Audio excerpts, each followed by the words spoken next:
Hey, hey, hey.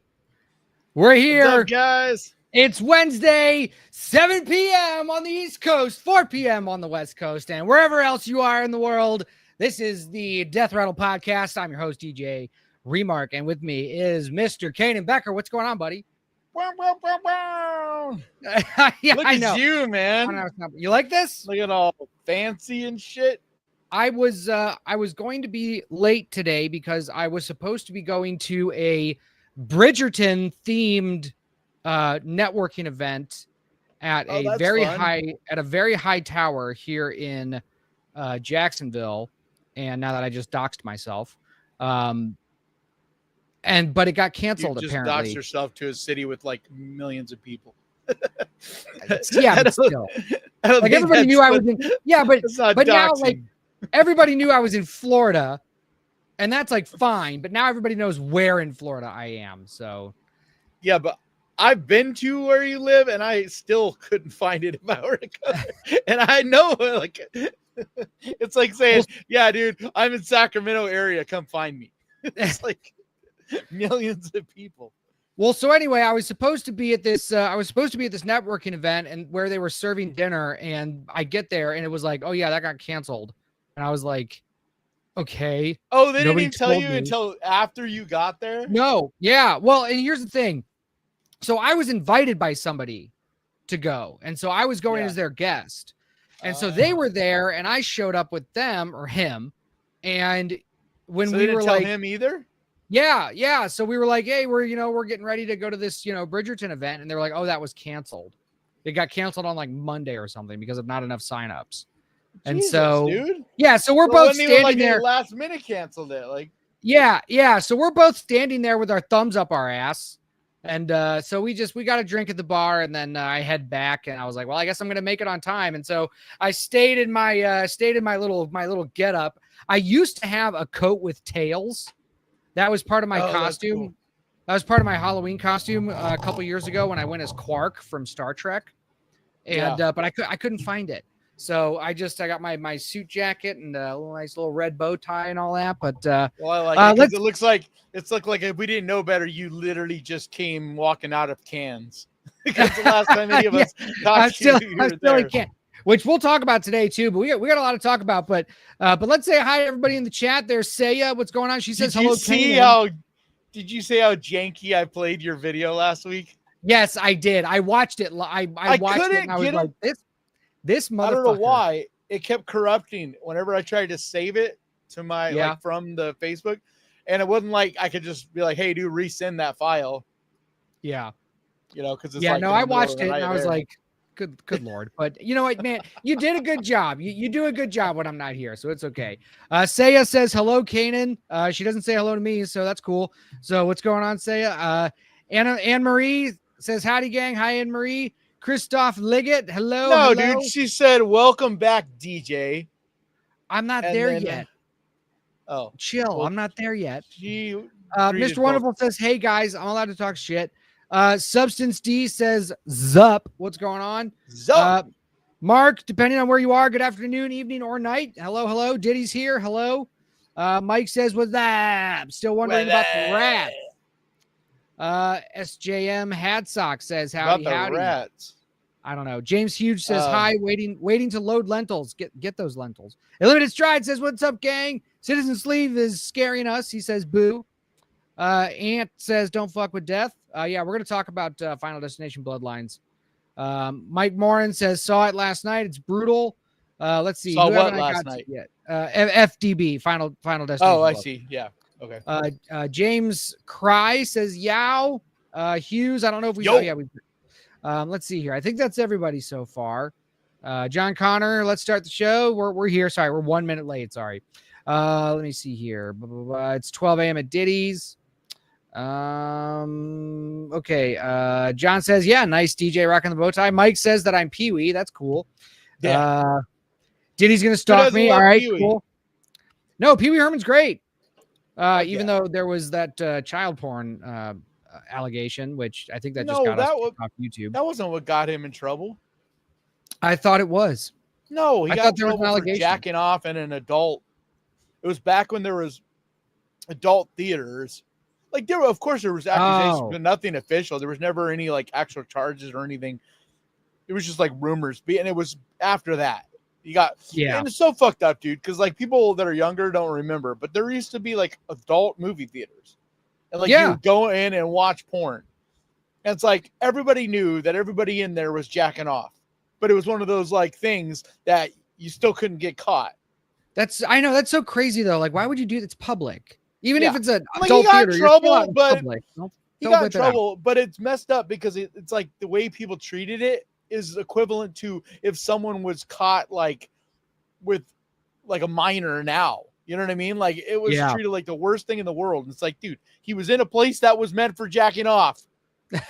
Like that's literally what those places were. They were disgusting. I went to one time, and me and my ex-wife, we walked in, and our feet were sticking to the floor, and we were just like, dude, that's so it fucking smelled gross. so rank, dude, and we were just like, we didn't even sit down. We literally just turned around and walked out. I would not have walked through that door. Filthy, dude. They were so gross. Saya says, welcome back. Diddy's in the UK. Let's see here. Mr. Wonderful says, Diddy, we know you're in the UK because you would never use the name Diddy if you were here in the United States. Exactly. Mr. Wonderful says, I've been to Jacksonville, drove through there. Don't remember a thing about it besides the winding roads were nice. So glad there weren't toll roads. Well, there are toll roads, but yeah, you probably didn't go. You probably stayed on 95, I think. I like Jacksonville. I think I like Orlando better, but I like Jacksonville. Tom F sent a $3 super sticker. Thank you, Tom. Thank you. Appreciate you. Saya says, DJ's touchy. We missed you. I just wasn't sure if you'd be here tonight. That's okay. I was just talking shit. It's no bad. It's no big deal. Because she wrote that before we went live. It's okay. Let me see here. And he was just giving you a hard time. He wasn't like. I know, guys. I know it's fine. I get it. No, I was telling her that you were just giving her a hard time. Heather says, hey everybody, welcome back. DJ, thank you.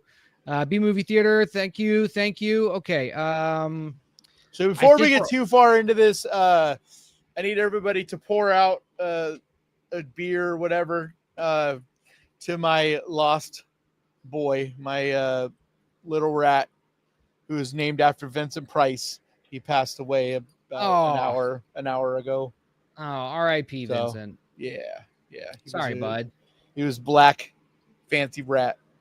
That sucks. How come you never brought him on the podcast? Because him and his brother are like crazy. They're insane. My older, like when I had female rats, they used to be on my shoulder all the time. Like I did multiple videos with Pinky on my shoulder. But these guys, I can never get them to be calm enough to just like chill. So like if I bring them out, they just take off and run around the room like little lunatics. So, but it's super sad because his brother is like just freaking out. He doesn't understand.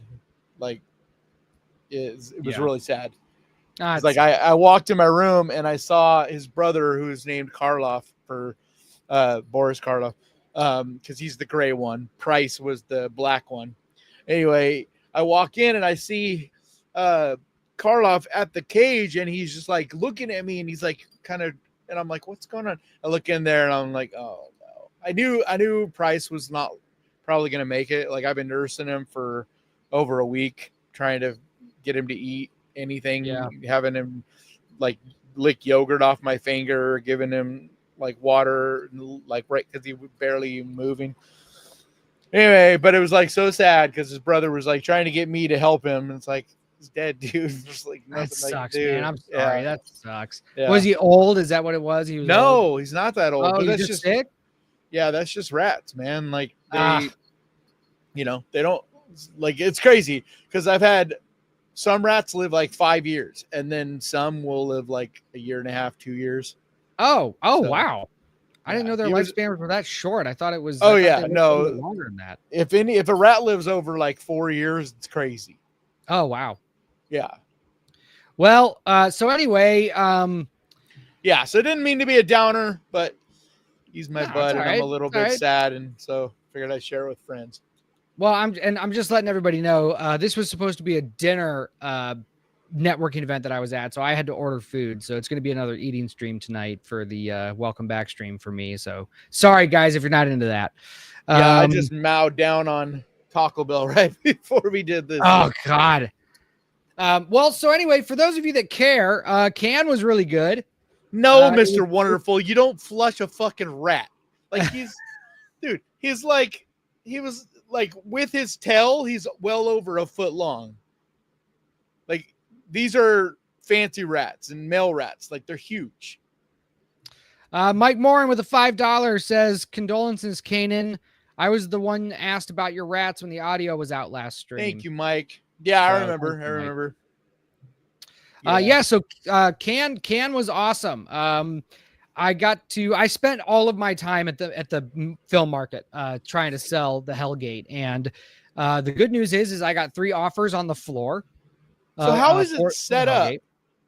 Like, so there's 2 levels. That's because like it's one movie theater. Like, is it one theater or like is it a convention center? Like, what's the No, it's a huge convention center. It's 2 floors. They have like 5 or 6 theaters. I forget what I forget what the big theater is called. It starts with it's like a D name or whatever, but there's 2 red carpet entrances. I didn't get to see any movies when I was there. And, were they just like playing movies every day or? Oh yeah, there was something playing all day, every day. And there were also like, because it's still going right now, right? Yeah, it goes until the 23rd. But the first I didn't realize it went that long. Yeah, but the first week so like what's that, 2 full weeks then, right? That's 2 full weeks. The first week of the festival is where all of the market stuff happens. The second week is other stuff, but the market usually wraps up in the early part or the late part of the first week, early part of the second week. So do you pay just to attend, like, and tickets for movies are separate, or like how does that work? So the way that it worked, and this is why I didn't get to see any movies, was because the badge that I had was for the Marché du Film. That's French for film market. And they said on the website that this badge gives you access to the festival, and to festival screenings. But just because you have access, that doesn't mean you have a ticket. And the way that their ticketing system works is every day you have to go on their website and you have to like a first come, first serve, right? Yeah, you have to reserve a ticket. And if you're lucky enough to get one, then you get in, or you can stand in this line with your badge and get in if somebody doesn't show up.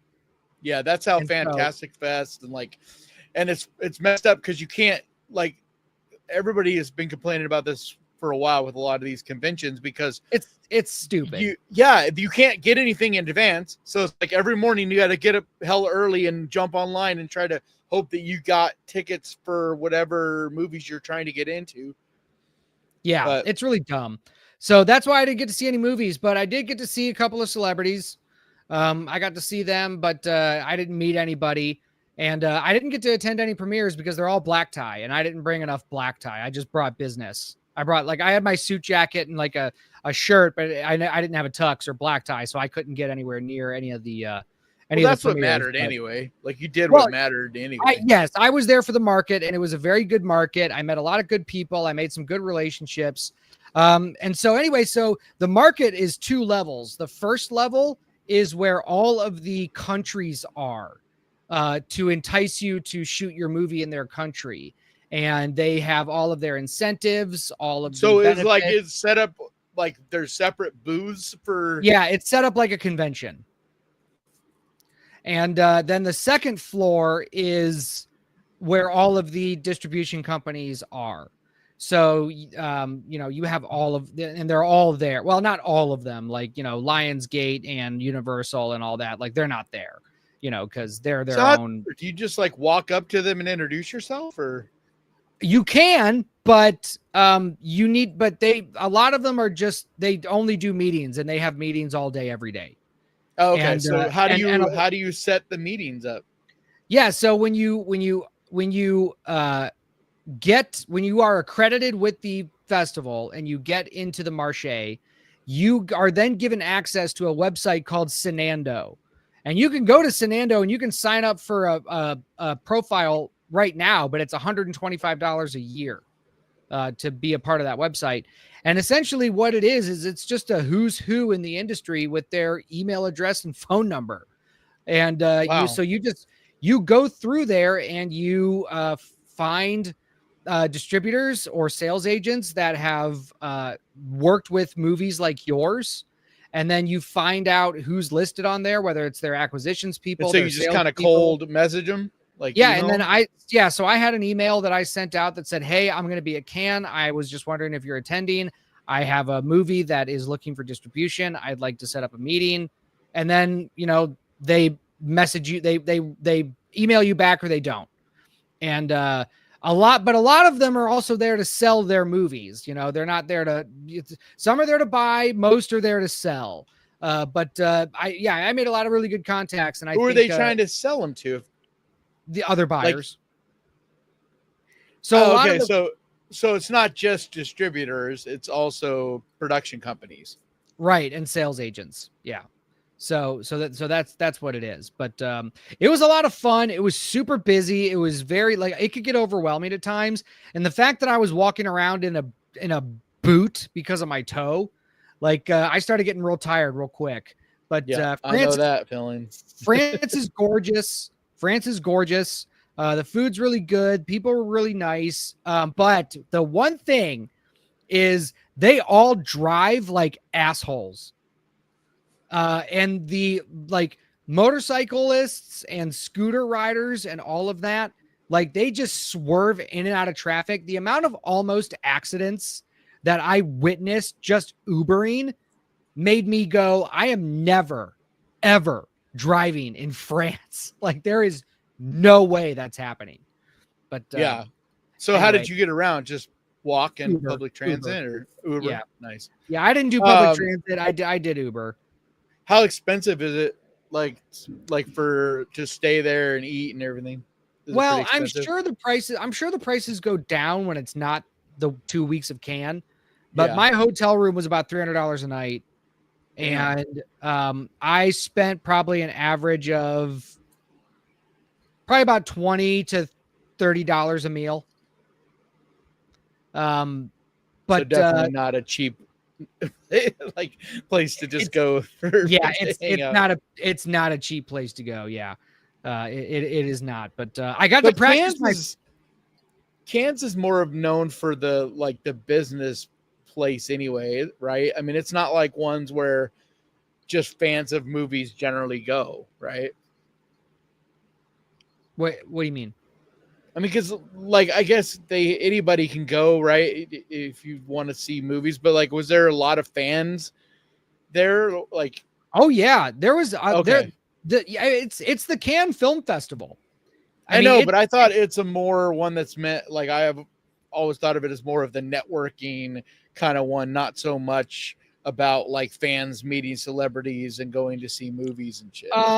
Yeah, I guess. Well, I don't know. It's definitely different, but it's the European film market.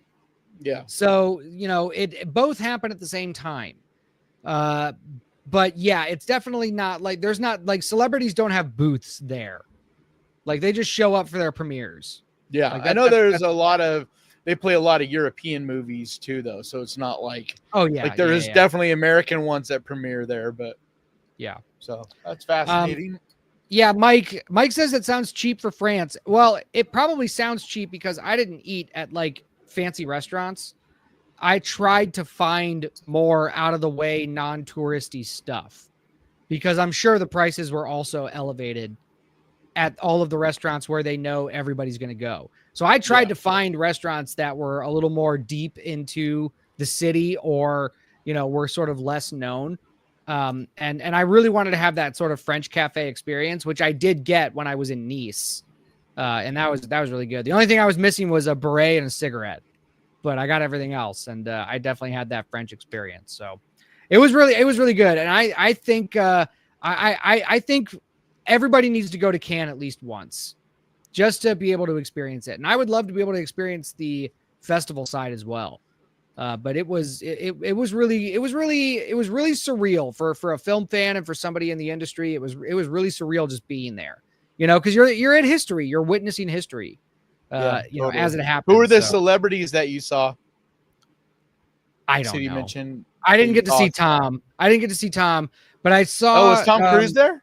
Tom was there. Yeah, Tom Cruise was there. Oh, okay. Because Mission Impossible was premiering. Yeah. But I don't remember the names. You said you saw a couple celebrities, so I was just wondering who it was. Yeah, I don't remember the names. If I would remember, I would have said. Just faces that look familiar. Yeah, it was definitely like I know these people. But let me see here. Christoph says, question for both. Have you ever heard of the Avoriaz Film Festival in France? It's a sci-fi horror festival. It's a huge deal in the 70s, 80s, 90s. No, never heard of it. We'll have to look it up. I wonder if that does still exist, because it does. Actually, it does sound familiar. Avoriaz. But I don't think it's. Yeah, I don't think it's a.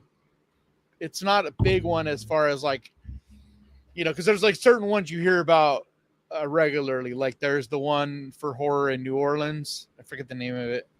But then there's the Overlook Festival in Canada. That's a big one.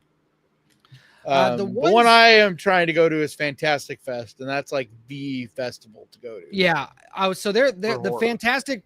So Cannes had the Fantastic Pavilion, and that was really awesome. I wish I would have taken more pictures of that, but that was like they took up an entire like corner of the market, and there were a bunch of different distribution companies just in the Fantastic Pavilion. And I met with a couple of them. I met with a couple of distributors there in the Fantastic Pavilion, and I got a bunch of literature and magazines and stuff there. But that was really cool, and I got to meet the curator of the Fantastic Fest. But you said you had 3 distributors that you have continuing talks with now. Well, I had 3 just offers to acquire the movie on the floor of the festival. So. And then I have 2 more that are not even for distribution, but just to flat out buy the movie. Well, no, for distribution, for licensing, to acquire the license. Cool.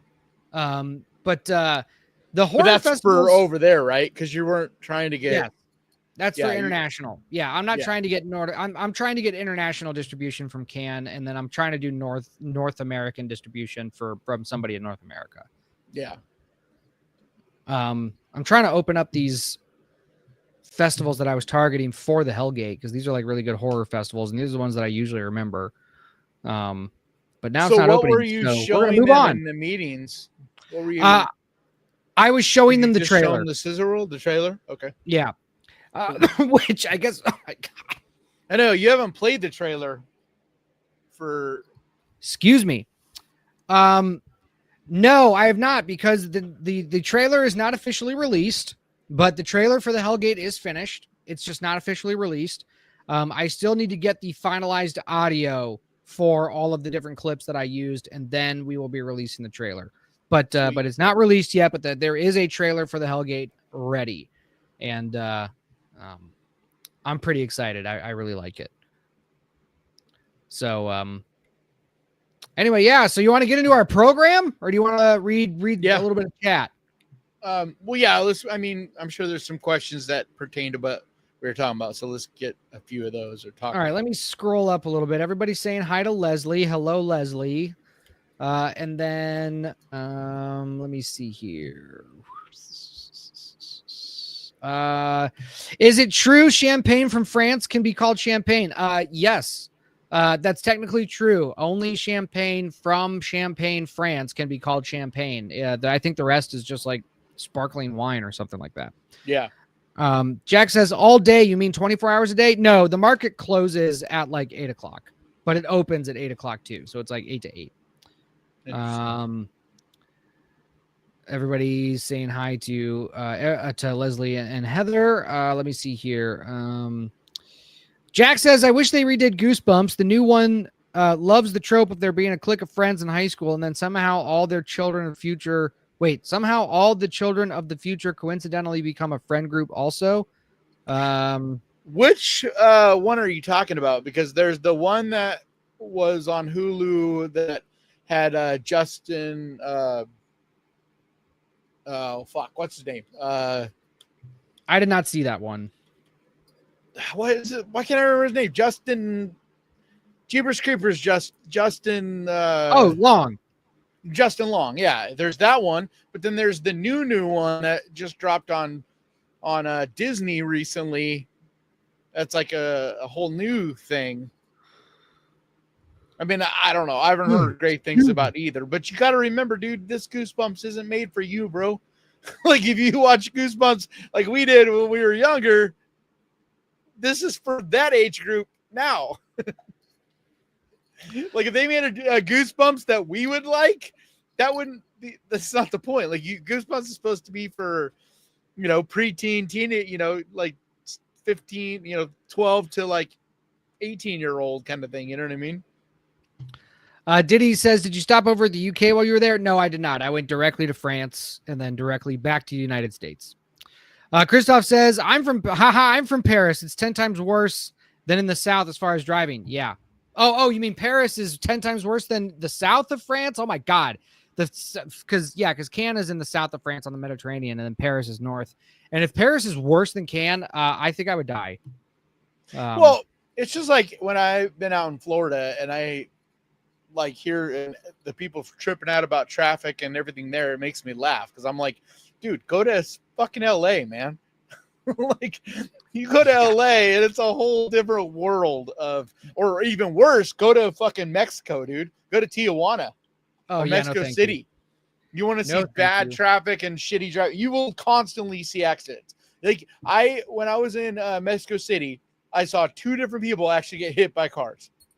Like it's a normal thing. Not like hit like you're dead or anything, but like it's normal to get hit by a car and like knocked down basically by a car. Thing is, there's traffic is so bad, you're hit cars going like 5-10 miles an hour, so it doesn't kill you, but it'll still like knock you over and shit. But I saw like an old lady on this little bike thing get knocked over. I'm like, what the fuck, dude? It's crazy. Played Out says, I've traveled enough that I'm done traveling. I got to the point where it's sort of all the same, even in foreign countries. Wow, that's a lot of traveling. Yeah, I've definitely never done that much traveling. Mike says, everything is kind of the same, but it depends on what. Because like no matter where you go, humans are humans, and like but it also depends on what you consider different. Right. You know what I mean? Because people are still people. You're gonna have a lot of similarities and whatever. So it's just like, I don't know. No, I get it. Mike Morin says, saw Bring Her Back at a Scream Unseen a couple of nights ago. Are you guys going to cover it? Yeah, we will. Okay. I saw it as well a few days ago. Jack says, I'm trying to act for DJ if you're ever in Colorado. Hey man, let me know what the incentives are out there. Maybe we'll shoot something. We'll shoot like a Yeti movie out there, right? We'll get up there in the mountains. And we'll shoot a Wendigo Yeti movie. Dude, someone needs to make a good Wendigo horror movie. Yeah, I'd like to see it. Blows me away. It's just like with Cthulhu. I'm like, how has nobody ever made a decent? Like how those are perfectly made for horror movies. How has no one ever made a decent one? Jack says I can get you a giant disc golf course in the mountains to shoot a movie on. All right, there we go. I'll write up a Yeti movie and we'll shoot it at the disc golf course. That'll be fun. All right, let me try to get through here. Everybody's talking about stuff. Leslie says Jacksonville drivers are nuts. Yes, they are. All right, I think that's good.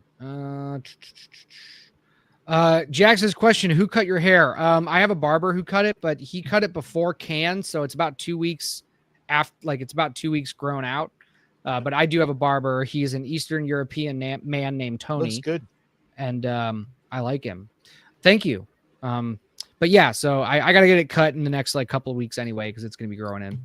Let me see here. All right, that's everybody. So, all right. DoorDash is telling me that my food is 5 minutes away. So let's get into. Let's watch the Derry. Welcome to Derry. Welcome to Derry. All right. So so we got a couple of trailers that we're gonna get into, and the first one is Welcome to Derry. This is from Bloody Disgusting. Where did my thing go? Here we go. There we go. Welcome to Derry. Trailer heads to 1962 and brings Bill Skarsgård's Pennywise back to life. This is. It's also they brought back the team, like same director, same cinematographer, because it's Muschietti is back. Spoiler alert. A lot of people took issue with the second part, and it was a different director, but Muschietti did the first one. The upcoming series, Welcome to Derry, is taking us back to where it all began this coming fall, with HBO unleashing the official teaser trailer for the It prequel series this morning. The 9-episode HBO series will serve as a prequel to Stephen King's horror classic, and yes, Bill Skarsgård will be making his return as the iconic villain Pennywise the Clown. Welcome to Derry is being positioned as a true continuation of Andy Muschietti's It movies, telling a brand new story that's been pulled from the pages of King's classic novel. Andy Muschietti will direct multiple episodes of the original series. Oh my gosh. He's also the showrunner, though. So, Welcome to Derry is kicks off its story in 1962 in the time leading up to the events of It Chapter 1. The series is based on Mike Hanlon's interludes from King's book, which document catastrophic events from Derry, Maine's past. From Derry, Maine's past. Muschietti has teased that second and third seasons, if ordered by HBO, each one would go back in time. In 19. Wow, it's like somebody read this article before. No, before it's just they're writing the article from hearing the same shit that I've heard. Would take place in 1995. I don't need to read it. Well, so do you want me to read it, or do you want me to just watch the fucking trailer? What do you want me to do? I never know if they're gonna get to this stuff, so I was like, "Good Lord! All right, well, fuck it. We'll just go watch the trailer then." Well, it doesn't say any of this in the trailer. Hang on. You know what's crazy is like I do not understand why they're calling this a teaser trailer. Like this is a full-on trailer. Like I always wonder like what qualifies something to be a teaser versus because how long is it? Isn't it like 2 minutes? Yeah, I mean a teaser can be 2 minutes. I don't know. I mean, yeah, usually I know, but like, but I'm just saying like what qualifies something from being a teaser versus because like you'll see this is like a trailer, man. It doesn't feel like a teaser at all. All right, well here we go, and I have to go get my food. So it is full screen. Okay.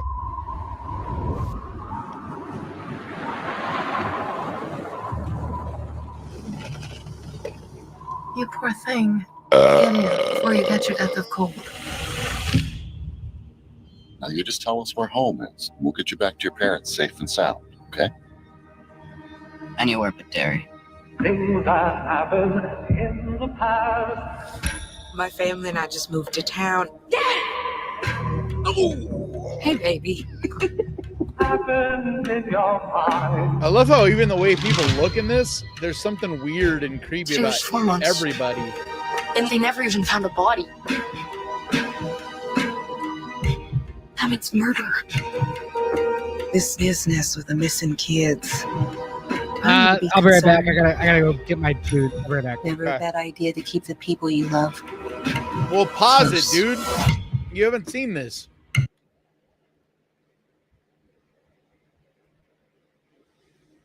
Well, while he is getting his food, I will check out the chat. I don't know where he was at, though. Let's see here. I'll just start here.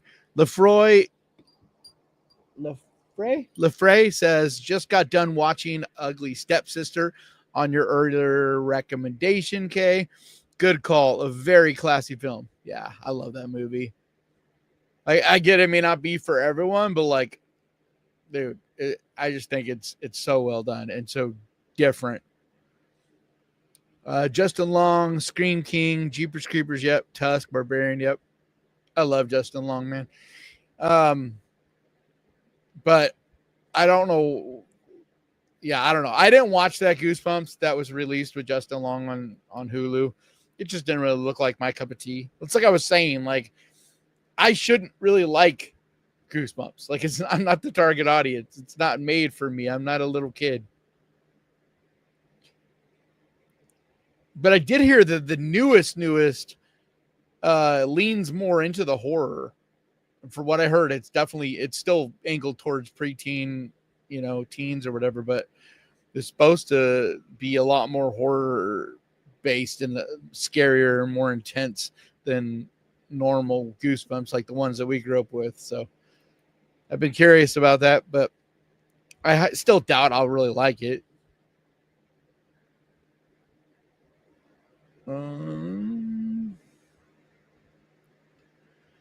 So now I have to hang it up. What? Well, I'm loaded up, and now I have to hang up. Does in Canada if the police even catch you? I don't know what you mean. Holding your phone, it's about $570. James, I have no idea what you're talking about. I must have missed something. Oh, I'm saying. Oh, I get it. You're saying you have to stop watching. I see. Okay. It's Derry, Maine. It's not Derry as in like Citizen Sleeve. Are you not familiar with the movie It or the book It? It's Derry, Maine. It's spelled Derry, not dairy like milk dairy.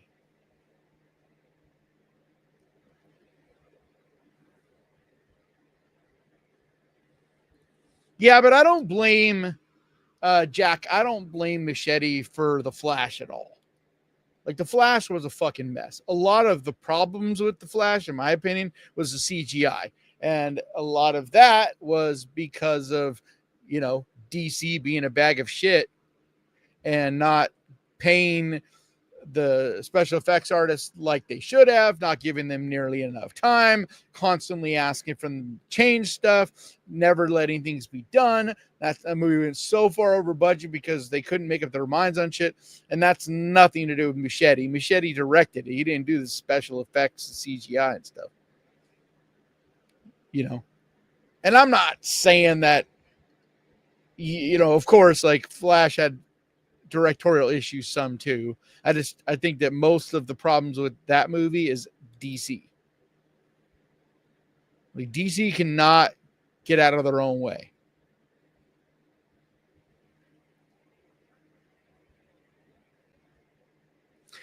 Yeah, art with Amar, that's what I thought, but obviously it's not, because this is 2 minutes.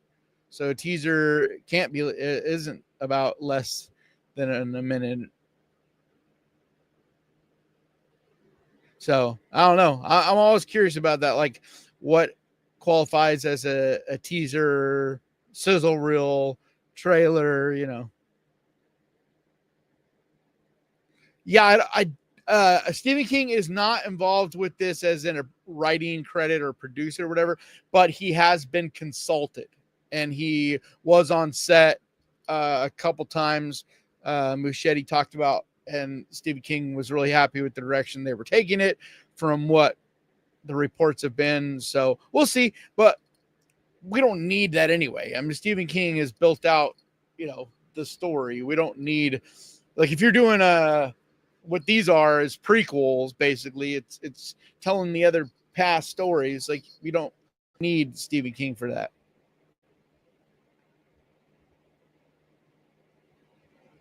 Yeah, B movie. I liked Grafted too. I think it's another one of those movies that's kind of underrated so far this year. That hasn't been talked about enough.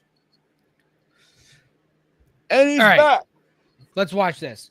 I'm going to start leaving 0-star reviews for restaurants that forget my straw for my drink. I can't hear you. I'm fed up. Aren't you just playing? There you are. Never mind. Now hello? I can hear you.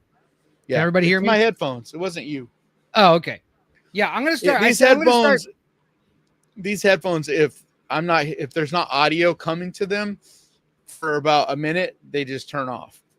And so it takes like a few seconds to turn them back on. Well, I said I'm going to start leaving 0-star reviews for places that forget the straw for my drink. Like, I'm fed up with this. It's like, how am I supposed to drink this? I don't have a straw. Buy straws. There's a reason I pay premium DoorDash prices for a straw. That's fine. I'm not saying don't leave a negative review, but the problem is if you leave a negative review, actually, if it's and DoorDash, the quality just tell drivers, them DoorDash will give you a discount, dude. Like, they'll give you money back. The quality of delivery drivers has also gone down. I'm pretty sure the person who brought my food to me today, just smoked some meth before they got in their car. I'm about 51% sure. But that's why you got to complain and get discount and shit. Yeah, I do all the time. I don't pay for much of my DoorDash at all. Zero straws, zero stars. That does no good. Stephanie gets That it. isn't. That's fine. I'm not saying don't do that, but it doesn't do any good. The 0 star thing don't mean a jack shit. Like what you do is you hit them where it hurts. Like you get them to give you money back. Yeah. Like they'll. Yeah. The DoorDash is super easy with that. Like you literally they'll just kick back like, you just do the help thing and then tell them what the problem is and they'll be like, "There's $8 back." Mark I do also that shit gets all it. the time. Says I'm $5 just saying medium the Sprite star does thing doesn't mean anything. I agree, but the 0 stars does nothing. Right, I gotta complain. All right, maybe I'll do that. That's what I was saying. All Well, right. it's not just complaining. At least you get some money from the deal. That's how I look at it. It's like if I'm gonna have to drink my drink without a straw, then $5 back or my drink free or whatever. That's fine. Yeah, Like, it's better than That's where you get them because that's when they start to give a shit.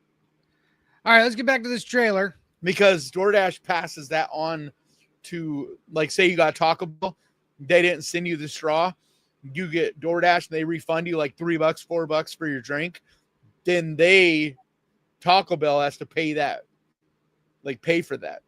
Yeah. So Taco Bell is the one that nobody cares about stars. That's why bad reviews and stars, nobody cares. Not anymore. Especially when it comes to DoorDash stuff, nobody cares. Nobody cares at all. Hit them where it hurts. That's money. Yeah. Saya says they're trying to cut out straws for the environment, so get a wooden straw and suck it up. Screw that noise. Yeah. No, they're not. Like out here in California, they just have paper straws now.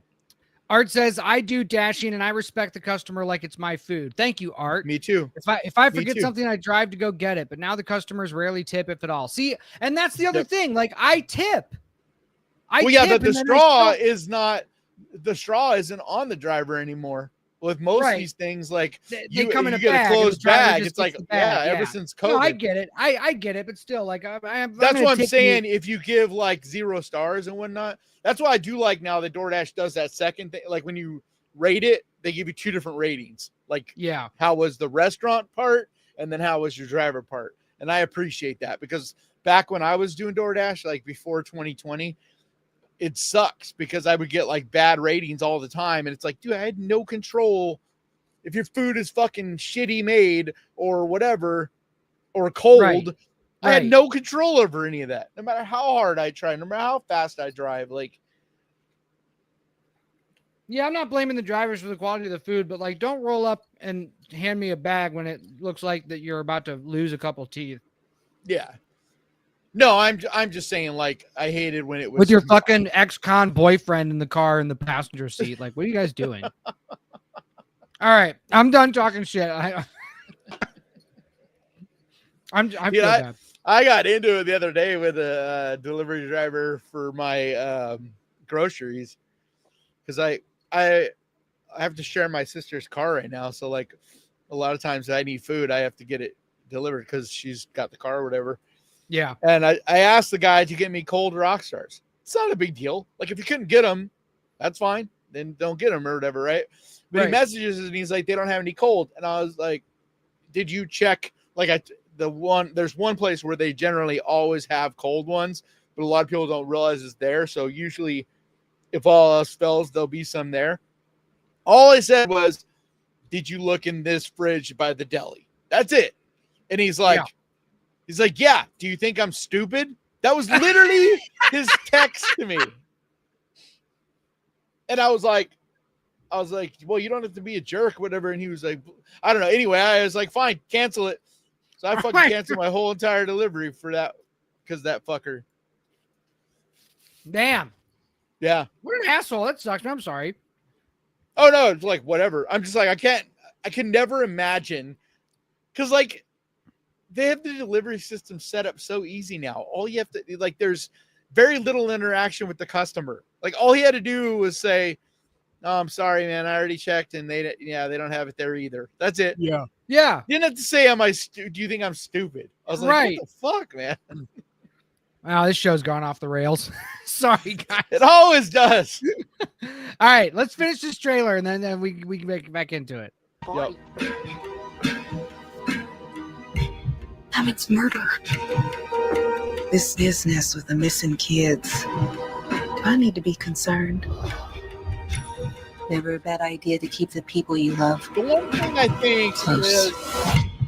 is it gonna feel like we're just watching it again? Yeah. Because like, what new is there that they could bring us? And like, it looks great. I'm excited to watch it. I will watch it no matter what, and I will enjoy it probably no matter what. But that's been my one thing from the beginning is like, other than having different characters, you still can't go that far away from the original, because Pennywise always targets kids. Right. So it's going to kind of always be the same situation. Like he always targets a friend group. So like, how much different can this be from what we've seen? And where is there going to be like anything new? You know what I mean? That's because now it's a black kid, and now Pennywise is racist. No, I don't think that's what they're going. The one thing I thought is that we were going to see. Well, no, I don't think so at all. Well, yeah, it might have some racist elements, maybe. Of course it will. But in the 60s, because they have to say it. Yeah, because hey guys, remember the 60s was fucking racist? That they like we're not allowed to not know.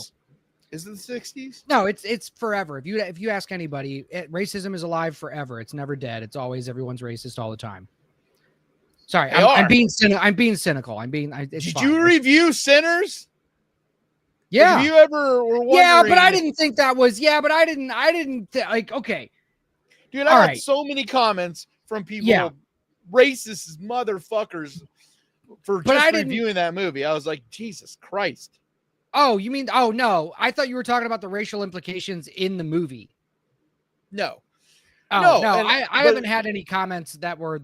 I'm just saying, like, anytime anybody tries to say that racism is dead or whatever, I'm like, dude, just start a YouTube channel. Dude, it's okay, but like, all right. I see racist comments all the time. I was being cynical. I know you were, but you're right. There is some truth to what you're saying, because I know, I know the Disneyfication of stuff where everything has to have like cultural implications, and some of it is starting to get old. It's not just the racist part. Okay, some of it is very old, but some of it's starting to get really old, because even if it has a good message or it's well written, it's just starting to get repetitive. Right. It's not starting to, it's getting repetitive, where it's like, yes, we know. Like, can you find other interesting things to talk about? You know, but I mean, at the same time, like, what else are you going to talk about? You know, I mean, you're talking about. Oh, come on. There's no other stories that you can talk about that take place in the 60s that don't have to touch on racism. Like, really? Well, if that's the entire focus, but if it's simply in there, I mean, every single version of it has had racism in there, and I know, I get homophobia, and so like it depends on what you're writing and what you're making. But it was like sometimes it's it like in Sinners, it fit right. It's the time period. It's this is what it's about. Like all of that really fit well and was well written and didn't feel like it was beating a dead horse or anything like that. But when it's a token thing, that's when I take issue with it. When it's like, well, you gotta have a gay guy, you gotta have some lesbian thing, you gotta have some racial implications, like, you know what I mean? That's when it starts to be like, right, are you trying to write a good story, or are you just trying to check off boxes? Right. Yeah. All right, let's finish this so we can. And I don't think one last thing. I don't think this looks like it's going to be that. Because in this trailer, there's not anything, and I'm sure it'll be there. There'll be racial tensions on some level, but we just saw that old white lady scowl at the family. Like, we just saw it in this teaser. Yeah. So like, and there would be if you're making this in the South in the 50s or 60s, there would be some of that regardless. Like, there just would be. Right. No. Yeah. But it's like, if that's the entire focus of it, that's where I would. Yeah. I don't think that's where I don't think. Yeah. All right. No adult's ever gonna believe what we saw. I wouldn't. There's a history of stuff like this happening in Derry. You kids keep your noses out of police business. I heard voices in the pipes. Have you ever heard of something like that?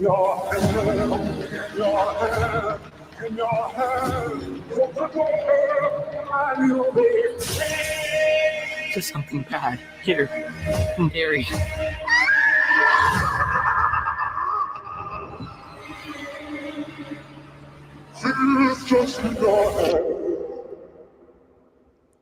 But you see what I mean? Where the girl's blood in the face. I'm like Penny. Are they going to have Pennywise doing the exact same things? Because that just seems odd. Yeah. Like, yeah, is he really are they going to do the whole sink blood in the face with the little girl again? I will give this 3 episodes. I think it's going to be enjoyable. To catch me. The thing is, it's being done by Max, and Max is a really good track record of series. Like, they're one of the best out there at making good series. I'm not saying it's going to be bad, but just based on, and they're bringing back the original people. I'm just saying, like, given this teaser, I'll give it 3 episodes before I either move on or continue. It looks like it's got the same budget as the movies. Like, it looks like they're going all in with it. Well, that would be good. So all right. I just hope that they figure out like, the one thing that I was wondering from this that looked like it could be a little different is, what if they're doing something along the lines of, like, all the adults or a lot of the adults are somehow, because didn't you get the feeling from this that, like, there's something not right with the adults as well? Like the cop, like, so it makes me wonder. I mean, that seemed a little odd. So it's making me wonder, like, what is the deal with all of them? Are they aware of Pennywise and are protecting Pennywise somehow, or working with Pennywise, or has he corrupted them somehow? Because that would be a new angle to it, wouldn't it? I mean, yeah. Well, they said it's based on the interludes from the book, and it's just expanding upon those interludes, and so we'll see. Well, we'll see. All right, let's get to we got. I like that they're not bringing. I like that they didn't bring Stephen King on, though. I do actually like that. Yeah, because I'm like, I want to see something fresh and it may be like a different mind. And if you're just going to bring Stephen King in to kind of add to a story that he wrote in his cocaine riddled days of the 80s, whatever. Like, I don't know. Like, they brought him in for some consulting. He was on set with Machete a couple times, so he was involved at least some. Like, he's not producing it, he's not writing it, but, like, it's not like they are doing this without his approval, and and they of course had to give him a fat paycheck. Yeah, that's why he's letting him do all this. Like, where's the money? To me, though, don't even do it though without Skarsgård. Like, I was very much on the fence about doing this, but as soon as I heard that not only are they bringing back Skarsgård, but, like, he's gonna look just like, the only thing I'm a little bit is I was hoping that we would get more of the, and I think that this still could happen, but this is where we see Pennywise begin. Like, this is where we see Skarsgård become Pennywise. And, like, I really hope that we do still see that, because that's been the rumors all along, is that this is be the origin story for the Pennywise, the dancing clown. And for that, the guy, that the body, you know what I mean, of Pennywise. Yeah. Well, we will see. All right. So let's get to the next trailer. Jurassic. So we got another trailer for Jurassic World Rebirth, and apparently this one first, and then talk about Bloodlines. Yes, we'll talk about Bloodlines after this. Because I'm not really. I'm gonna go get another drink real quick. I'll be right back. Okay. All right. We're gonna watch this trailer. Here we go. Well, I'm gonna watch it because Kane's probably already seen it. So.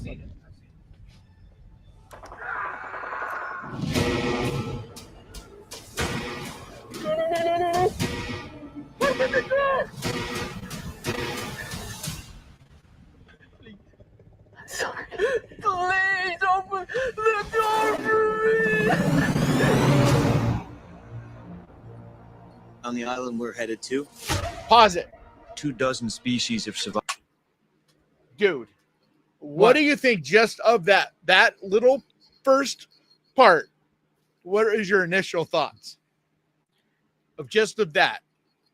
I don't know. Like, that would be a terrifying situation to be in. That was some pretty good acting from that guy. My thought was, finally, this feels like back to the beginning, like the first one, the second one, right in that area. I'm not saying it'll be as good as the first, but like in that time frame, because that actually felt scary. That actually felt intense. That reminded me of in the opening of the very first movie. Remember when the guy gets pulled into the cage? Yeah. With the raptor? Like that had that same feel. Like where you actually have sympathy for a character and like showing something brutal.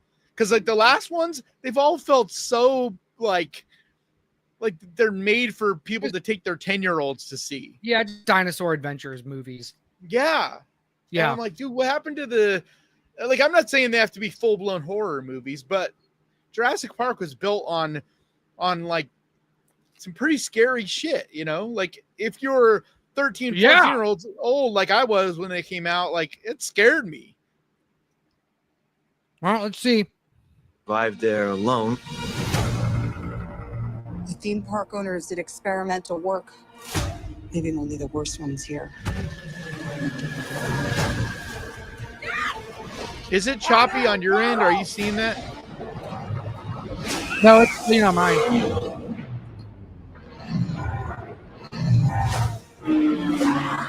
Yeah, your signal must be.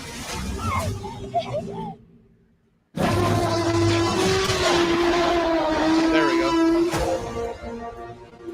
Don't see that every day or ever. Let's go. If we get this DNA, millions of lives are saved.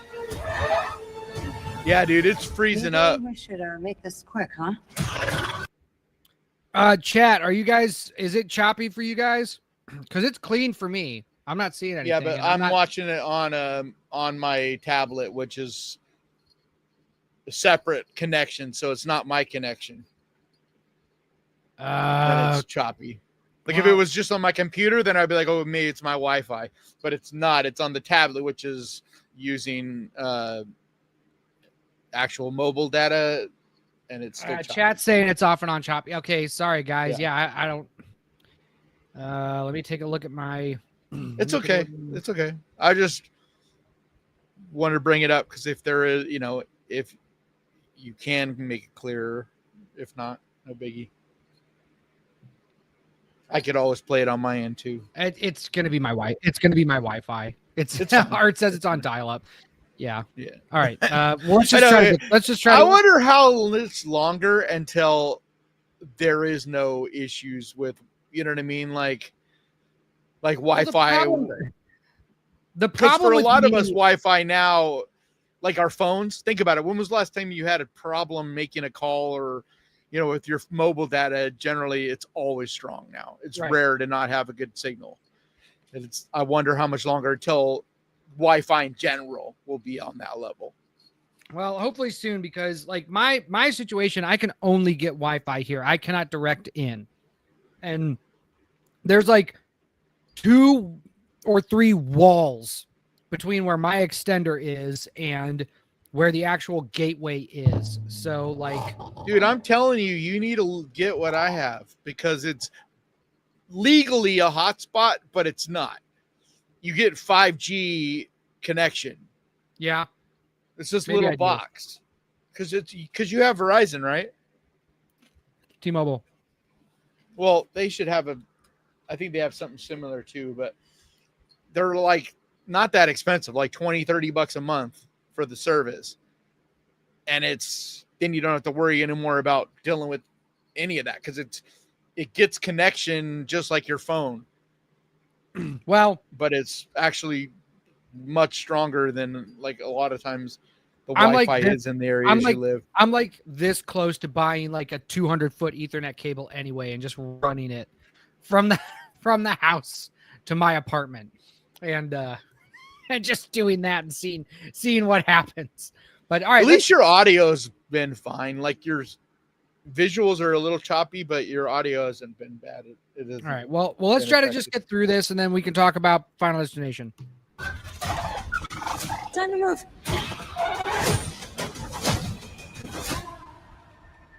We put ourselves in a place where we don't belong.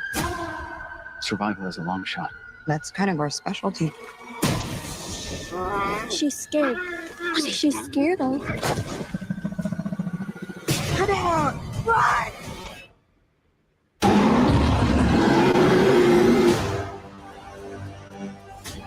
That thing looks so gnarly.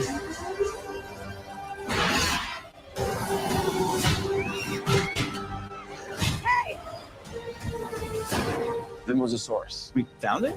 No, it found us.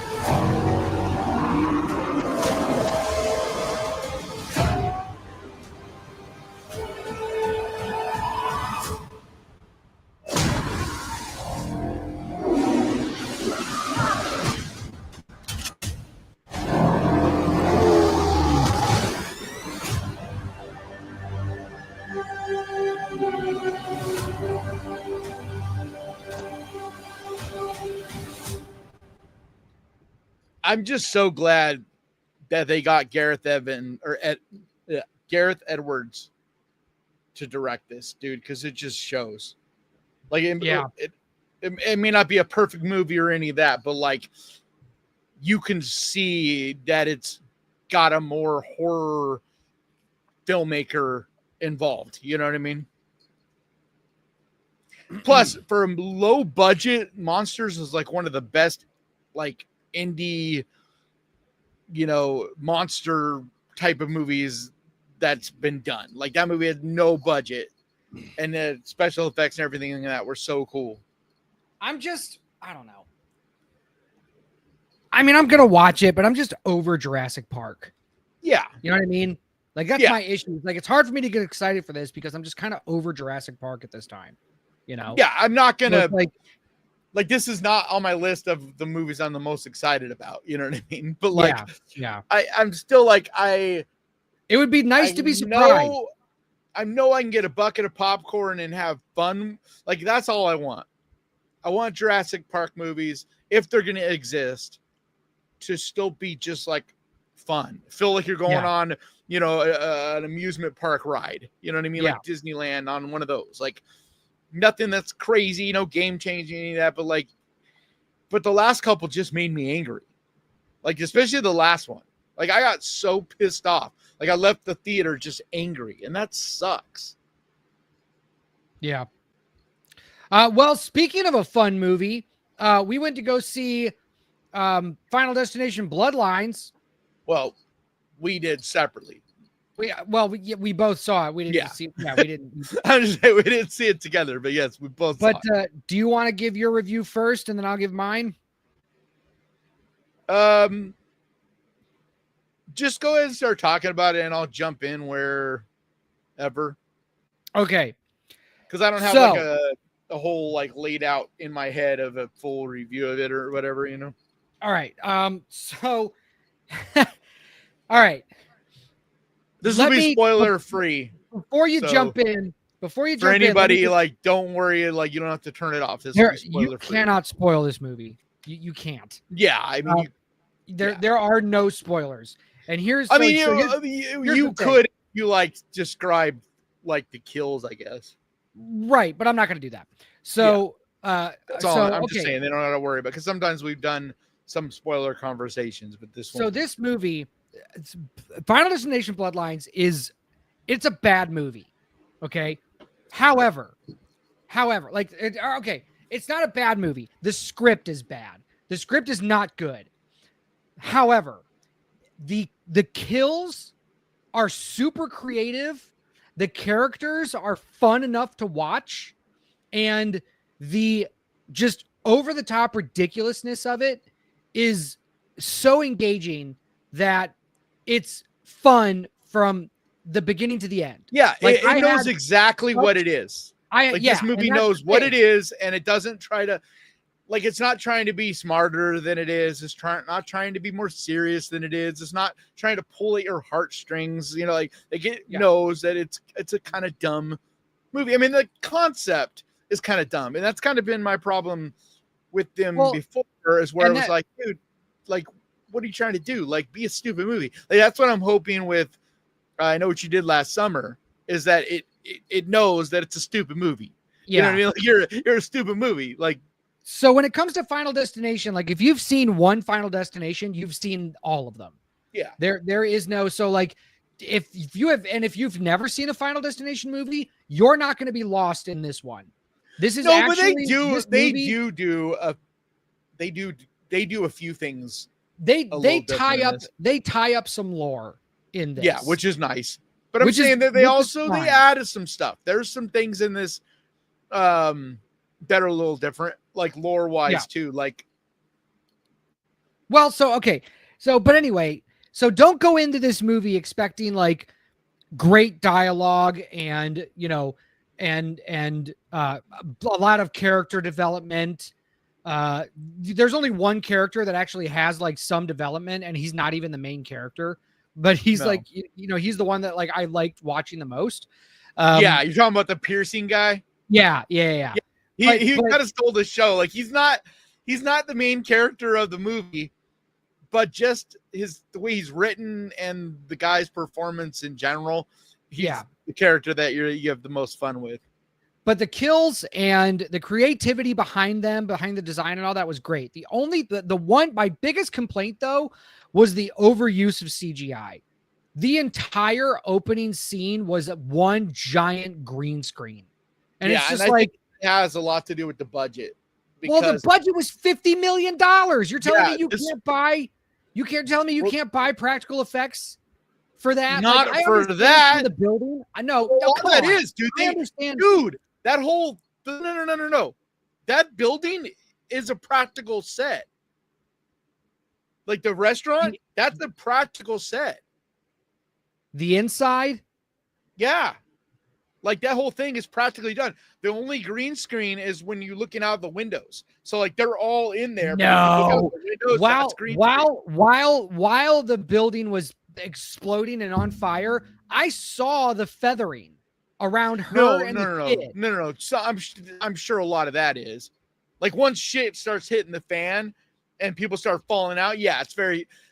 I almost don't know if I have a problem with it being CGI though, because it has almost a cartoon vibe, like because it's so ridiculous. Yeah. Like the kid, like the people falling, like the splatting and stuff. Like it's just it kind of almost has that silly. Like you can't. I didn't think it was very good. That's the problem. Like it's noticeable CGI, and that means that's not good. And dude, for a high quality CGI now, no bullshit. $50 million is nothing. For Hollywood, bro, this isn't an indie movie. There's nobody in this movie. Million. I know, but there's nobody. What stars are in this movie? It doesn't matter, dude. You know this. So the prices you pay when you're a Hollywood production company, the prices they pay for special effects stuff is way different than if you're an indie A24 or whatever paying. That's what I'm trying to say. To do it. You're going to spend $50 million on your CGI. It needs. I know, but I'm saying it's a low budget. I'm saying this is a super low budget for that level of stuff that they're doing in this. Because it's like Marvel level of shit. Like that scene in particular. Right. And they would need more than 50 million to do that, to do it and make it look good. Well, even then, look at shit like Flash, dude, where that movie was 200 million and it still looks like crap. Yeah. Okay, fine. But that's still like, that's bad CGI. That's bad CGI, you know? So that's the only thing. But yeah, that's all I'm saying. I'm not, no, all I'm saying is I'm okay. I know, but all I was saying is I'm okay with it being CGI. I think it's bad CGI. It's not good CGI, but I don't take issue with it being CGI. That's all I'm saying. I was just because I don't think you're doing that kind of thing practically. This movie had me cracking up throughout most of it. Like, I mean, this isn't a spoiler, but when the piano falls on that kid, yeah, I pissed myself. I pissed myself laughing when that piano just smashes that fucking kid because you're like, that yeah, is a fuck spoiler, you you fuck. you little bastard. It's not a That spoiler. is a spoiler. You see it coming from a mile away. That is not. It But happened I in the agree. first 5 It minutes was of the so movie. funny. Oh, so Dude, fucking good. Another There's thing. moments. I there's won't say moments what like that. happens. I won't say what happens, but dude, I was roaring with laughter at the end. Like at the very, very end, I was laughing so hard. And you got the nod too, right? Oh yeah. Yeah. Like, that's what I mean by this movie knows what it is. Like it knows that that's silly in camp. Like that is the definition of camp. Yeah. You know? And R.I.P. R.I.P. ways for the to have it. Yeah, it's so fun. Yeah. And But, rest in like, peace, to me, Tony Todd. Yeah. Like, dude, that was the only like part of the entire movie really that felt serious and felt like there was like he knew. You know what I mean? Like he knew that maybe he didn't know he was gonna like maybe he didn't know he would die within the next couple months, but like he knew for sure that this was his last appearance for sure in a Final Destination movie. Yeah, he but like but it just but like he very much like you could feel that he was saying goodbye to everyone. Like it was like I know a lot of people that cried, like actually got teared up from that scene. It was pretty heavy. It was a pretty heavy scene, but that was the only part of the movie that like slowed down and took a breath. And we got to see Tony Todd giving his send off to the fans, which was awesome. I mean, like Tony Todd he's one of the GOATs, but then the movie just kicks back off. That hospital room scene, like yep. It's so ridiculous, dude. Like I got in an argument with someone on Twitter the other day. I'm like, that's literally not how that could possibly happen. Yeah. So I was. That is not even how those machines work. Right. But it doesn't matter. It literally went into like Looney Tunes cartoon. I know. And so, but I was, me and my friend, me and my buddy were laughing so hard, dude. We had so much fun. We saw it at almost a midnight showing. So it was like really cool. Like it reminded me of being a teenager back in the day when they used to have the midnight showings on Thursday night for the new releases. Yeah. This was like 10 o'clock is when we saw it. And it just had that cool feeling to me of being like you're maybe a little too young to remember that. Do you remember that at all? Like the midnight? I used to, well, sort of. I used to go to midnight showings of the Marvel movies. Yeah. Because when did they stop? Like what, maybe 10 years ago? No, they started just releasing them on Thursdays. Yes, they would release them Thursday night. Well, no, that's what I'm saying. Like my whole life growing up, they would release them at midnight on Thursday night. So it was technically Friday morning, and it was the first showing, and so everybody would go to the midnight showing. I think, but they moved it back. When to did like that 10 change? PM. When did that change? No, it's like fucking a lot of movies. I go see them at 5 o'clock now on Thursday. No, I don't know when it changed. I don't know when it changed. Probably changed when the weekend box office numbers started dropping for all the movies. That's why they did it. From what I've heard, that's why they do it, because it basically is a way to fudge the numbers. But it's dumb because how are you fudging the numbers when everybody is doing that? So like, if nobody else is doing it, then you're fudging. And they're not. I know that exactly because you're counting two. But if everybody's doing it, who are you fooling? You know what I mean? Like, it's to make it look better. But Heather says they stopped after the stuff with the Dark Knight. Oh, that's right. That's right. After the shooting, the Dark Knight was like, really? No, but I think that is when they stopped after that mass shooting for Dark Knight. I honestly, I forgot all about that. Which I don't know why. Thanks, Heather. I don't know why that caused that. Because that just seems really stupid, because it doesn't have anything to do with what time of day it is to have a mass shooter. Like you have mass shooters at schools in the middle of the day. It's like it's not like mass shootings only happen at night. But she is right. That is when I think that they stopped doing the midnight showings. But it's a shame, man, because like when we were teenagers, they were so much fun. I remember I loved it. like going to see the Matrix, and people would have like would dress up. Everybody would dress up like the Matrix, not for the first one because nobody knew it was going to be like what it became, but like especially by the third one, everybody was in their full on Neo outfits, and like it was full on cosplay. You'd go and wait in line because there was no such thing as reserved seats. So, you know, everybody would get there, and you'd have a line fucking way out of the theater, and it was just another opportunity to be around other people. And like I feel like we're missing that so much as a society. It's like we've gotten rid of all the different ways that we can interact with each other. Yeah, it sucks. But from what I'm hearing, though, like the younger generation, they're getting back into malls, like going to shopping malls. They're getting back into like doing different, you know, in person things. So hopefully we'll start to see that coming back in. Because I understand why. It was about convenience. It's like, oh, cool. You know, like in theory, it seems great. It's like, oh, I can reserve a seat and don't have to be there 2 hours early to see a movie, you know, or go to a concert. I don't have to like, you know, wait for, like we used to camp out to get tickets for Metallica or whatever, you know, you would literally like the night before get there and camp in tents and shit to get tickets by the next morning or whatever. I remember that. Yeah. And like, there was something younger, but I do fun remember about that. It was like I get the convenience of it, but at the same time, you lose something. You lose that. I remember camping out overnight because the dollar store was selling Christmas trees. You could buy a Christmas tree for $1 and limit of 5. And so like all of us dumb fuckers got there like 2 a.m. There's a long ass line of people fucking sitting in lawn chairs for Christmas trees. And each one of me and my friends, we each bought 5 trees. So we had like 15 trees. And then we're like, what the hell are we going to do with all these trees? And so we started donating them to people. Look, I found a new feature. What? You can see the chat on our screen now. I don't have to bring it up. Oh, dude. Look at that. How did you do that? I've always wondered how people do that. Can you make it bigger? No. I want to be able to do this because then I can take clips when I do my lives. So now you guys can, oops, there it is. Sorry. Yeah. I didn't mean to clear What is it under?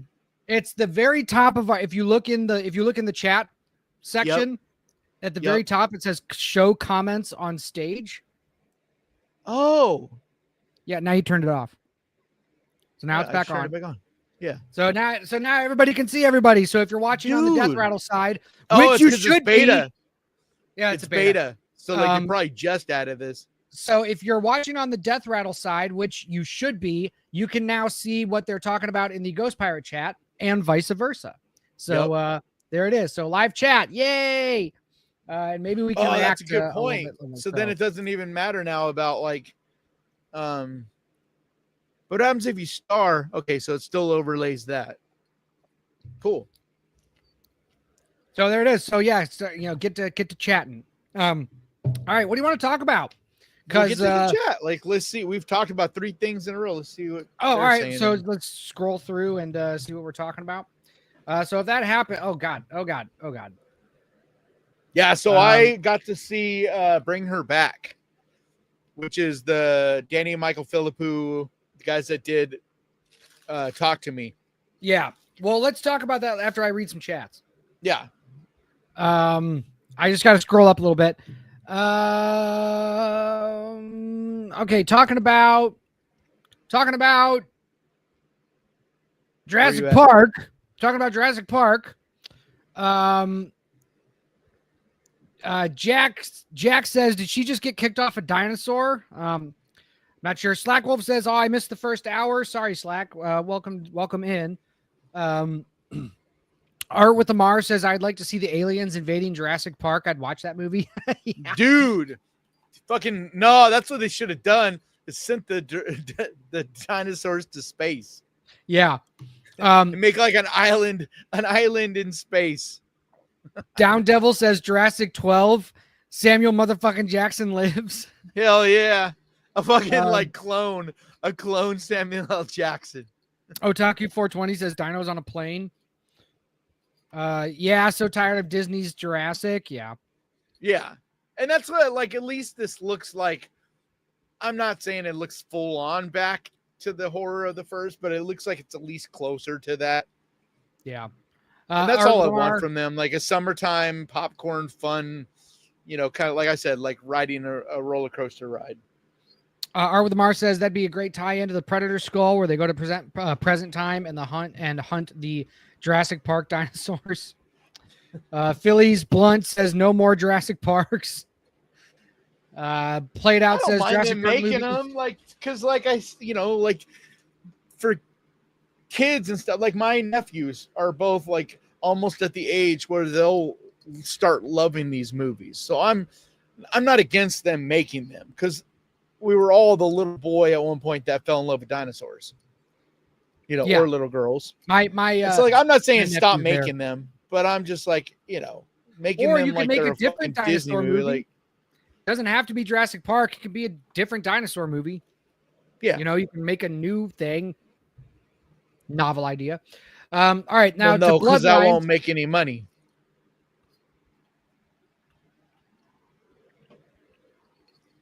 They're telling me an original idea won't make money. Not if it's about dinosaurs. If it's good.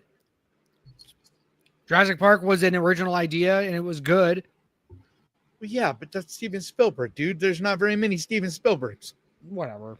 Oh God. You know, and a Michael Crichton written story. Like, I'm not saying you can't, but I don't see any problem with making Jurassic Park movies as long as they're still fun and they're not some garbage, like Disney bullshit. That's all I'm saying. I'm not saying like I get it. You can't. Okay. Jack says Bloodlines was fun. The intro scene was great. Otaku says, I agree. It was just more of the same. I wanted to leave after 20 minutes. Of Bloodlines, really? Yeah, I don't agree with that. I actually think it's the best. I think it might be the best period, the best Final Destination period. Because like it's the one that finally gets the assignment. You know, like other than the first one, yeah. Yeah. Well, yeah, but if you rewatch the first one, like it's only a good movie, I think, when you see it for the first time and didn't already, you know, like it's the inventor. It's like if you rewatch it now, it's like, oh my God, dude. Like, talk about a bad script. Like the dialogue is atrocious in that movie. Oh yeah, the dialogue is not good in any of the Final Destination movies. And that's what I'm saying. Like, if you compare them against each other, this might be the best. It's definitely the most creative. Other than the tree trunk truck kill. Like that's each movie kind of has that iconic scene. But that one, nobody drives behind those trucks anymore because of that movie. I don't think we're gonna get that again. The airplane one was amazing. It's like now we've seen airplane explosions and all that, but like at the time, dude, that was crazy. Like I remember to this day still being nervous on an airplane and getting flashes of that scene. So B Movie Theater says, I'm not sure if I liked it, but I did have a fun time with it. Well, again, it's not a good movie, but it is entertaining as hell. I think it's good at what it is. Yeah, I mean, I guess it really depends on what you consider good. And so that's why, again, so that's why it's Thomas says, in other words, great Final Destination flick. Yeah, exactly. That's what I mean. Like, it's good for what it is, like for what it's trying to be. Like, Played Out says Final Destination fans are saying this is as good as any of them. I mean, yes, I'd say it's just as good, if not better than any of them. Steve says the CG was fine. No, it was not. It was fucking garbage. Yeah, I don't agree with that. Like, especially that opening scene. Like, after that, I don't remember any CG standing out where I was like, oof. But that opening scene, there was a couple things where I'm like there was that one, a couple of those shots where it felt like I was watching one of the old 3D movies where they were like, you know, had the things flying at the screen. And it was like so bad because unless you're watching it in 3D, it's like there was a couple of shots there like that. I was like, oh, which actually kind of reminded me of Flash, like the baby scene in Flash, like when the babies are all falling and shit in Flash. Yeah. Yeah. Saya says, I hate too much CGI, always zaps me out. Yeah, I'm right there. Yeah, with you. but Final Destination, it's like it literally is like watching a cartoon. And so it's one of those movies that I don't mind there being some CGI, because it's like that's kind of what this is. Like, this is ridiculous. Like, you're not gonna, like, there's no real reason to even try to make this stuff look realistic when it's like some of it's like Looney Tune cartoon levels of shit. I mean, yeah, but it's no Like that final scene, dude. Like, you're not doing that practically. I know. Or even like you said, the kid with the piano. It's obviously CG, and it's kind of better that it is because it's so silly. It's just like, it literally feels like you're watching a Looney Tunes cartoon, like splat, yeah, you know. And so like, it just depends on the movie. Because if you're doing like a serious movie, like something that's supposed to actually scare you or whatever, like for instance, Bring Her Back. If they did CGI and Bring Her Back, it ruins the movie. It takes you out of the movie. And so everything is practically done in that movie. And it's like, there's not even a lot of effects done in it. But when they do, you know, or Talk to Me, since you've seen that one, same kind of thing. It's like, you have to practically do all that stuff because you're not doing a ton of it. But what you are doing really needs to sell and really make you feel it. I agree. You know, like the girl with the black eyes. Like, if that's all CG'd out, you know, and she does, like, it's so much more effective though. Or the boy hitting his head on the thing. If that's done with CGI and so he feels like a cartoon character, that doesn't sell nearly the same. But when you know that the kid actually bruised himself and fucked himself up because of hitting his head on an actual rubber table, like, you could feel it. Yeah. Like, when his head hits against the wall and shit, like, oh my God, dude, it's jarring. And Bring Her Back has a lot of that same, like, they might have even gone for it more in this one. Like, as far as jarring, there's a couple scenes that are so fucking jarring. And the little boy or whatever, it's a little boy, but like, you know, the on the poster, you see the red-eyed, you know, like with the red eyes or whatever, that little boy, that actor, holy shit, dude. Like, for one, I can't believe his parents let him do some of the things that he does in this movie, but like, talk about commitment. Like, it's like literally right up there with who was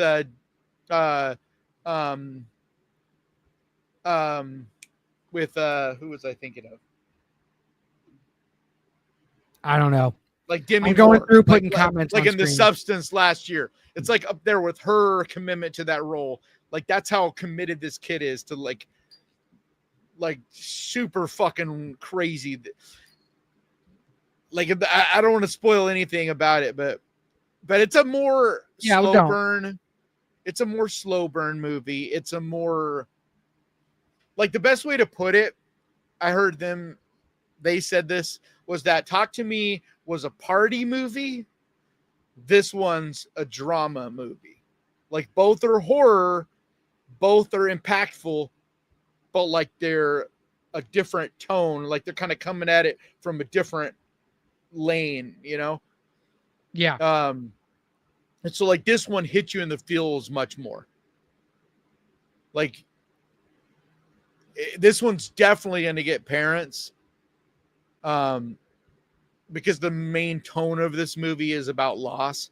Because the main characters, the kids, they lose their, like, the whole movie starts with them having lost their parents or whatever. And the main woman has lost her kid. And so she's basically adopting or fostering these two kids. Like, that's set up. And so like, the movie really comes from that, from both angles of loss. And so it's very powerful. And I don't know when the last time was I had a movie that lingered with me the same. Like, this movie, and I'm not even I have, my son's full grown, so I'm not like an active parent, but it's still like, an active parent. But you know what I mean? Like, I don't have a little one. I don't have a, you know, like, I don't have a kid that lives with me. Yeah. And so what I'm getting at is that you don't have to be a parent for this movie to get you, because to like get you. Yeah, I'm just saying, if you're a parent, I could see on a different level, like some of the elements getting to you. But I think anybody that's ever dealt with loss on any level, like if you've ever had anyone die in your life, pretty much, you know, you're gonna there'll be an element of this movie that resonates with you. But I think it'll be more divisive, because I think Talk to Me is a little more like straight up horror and a little more like jump scare-ish, you know, whereas this one is more of like the dread, the like hard to breathe level of anxiety and intensity, you know. It kind of reminded me a little bit more of like a Hereditary type of movie. Okay. So like it's more in that lane. Well, I'm looking forward to watching it. But I am so impressed with these guys, dude, because I think it's a better movie. Like I think it's a much better written movie,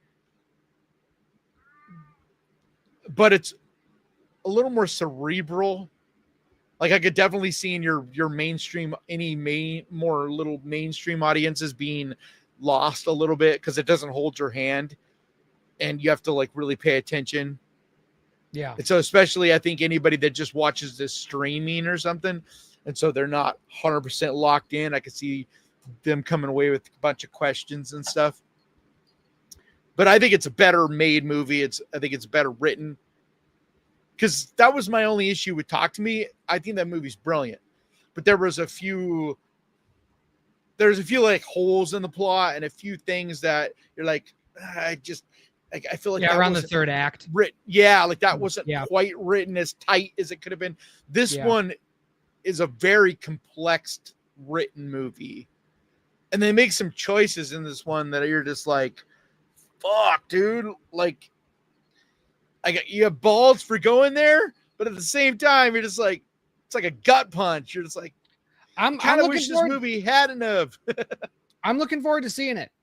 I am. I'm very curious to your thoughts. This year is turning out to be a great year for horror. I just did that video. Dropped it last Friday or whatever, and so I had to look into all of what's coming just this summer, like I'm so happy. Middle of September. I'm so happy about that. Last year was not, and I think by the end of the year we had a good. But if you remember back at this time last year, dude, we didn't have there anything. was the best we had was like stop motion, which didn't even make my top 10. Yeah, I did not. I reviewed stop motion on my channel, and I did not. I still like that movie, but I'm just saying it didn't even it wasn't like the second half of last year was far better than the first. Like we didn't have much of anything in the first half. Because like we had Late Night with the Devil. Like at this point, Otaku says there wasn't even a haunted house movie for Halloween last year. I did not realize that. Speaking of haunted house movies, how many fucking Hell House LLC movies Cobwebs are they going to not make? last year? Oh, was Cobwebs last year? No, it was the year before. No, I think Cobwebs was 23. Yeah, it was. I'm gonna confirm. Yeah, Cobweb was 23. 23 was a really good year for horror. Like it was a much more balanced. Good, yeah. Like I feel like last year there was a couple really, really good ones, like cream of the crop. But like after the top, like we talked about this when we did our top 10. Remember, like top 5 was strong. After top 5, it started to like there were still entertaining movies or whatever, but like after that top 5, there's definitely a significant drop off, you know. Hawaii K is with me. No more Hell House LLC movies. Dude, too many. They're no. They're just like the VHS movies. Like they're never gonna stop. They're made on like no budget. They need to. And there's a fan base for them. The first one was great. It didn't need a sequel. The sequel was fine. And then the third one, you're like, what the fuck is happening? And now they're like making another one, and it's like, fuck, guys. Like this Yeah, did I not wasn't, need to be a franchise. I really wasn't a big fan of the last one. The what's it called? The something Manor. Like I did not like. I fell asleep in that movie. I did not think it was that great. Yeah. But yeah, I mean, I don't know. They must be still making enough money. I mean, it's crazy because they just. I mean, all yes, go they make straight money. to Shudder, Yeah. but Yeah. they all go straight to Shudder. Like it's weird. Well, they probably like, have a deal with them. They probably have a deal with them. No, because as far as I know a guy. Hang on, no. Because I know a guy. Which I just want to say this. Hermes Girl says I only watch Final Destination movies for the awesome unaliving scenes. Yeah. So yes. But no. So I know a filmmaker. Unaliving is not used in that way. I know. I read the chat. They meant. I know. I'm saying killing to her, not to you. The death unaliving. scene. You only see unaliving when someone takes their It's own on life. Well, yeah, when they're anheroing. So I know a filmmaker. I'm not going to say his name, but he has a deal with a distribution company where this distribution company will write him a $20,000 check. Yeah, to make his movie, and then they own the movie, and that's how he makes his movies. And it's like, yeah. Well, I know Shudder does that. Shudder definitely does that. Shudder, yeah. So they probably have a similar deal with the Hell House movies. Probably is because I know it goes straight to there. Like you can't even rent them. Like yeah, but they're that's got to be how they're doing it because they're not even the movies that are like shown ahead of time at like they're looking for distribution. Like they're just already owned by Shudder. Yeah, because like most of Shudder's movies are acquired, but they do produce some. Like mostly the series, like the Creep series, the Creep tapes, like that. I believe they produce that. But I know that most of Shudder stuff, they are like they just procure. Can't say that word. Procure it or whatever. Like just buy them. Yeah, procure. I have a. Excuse me.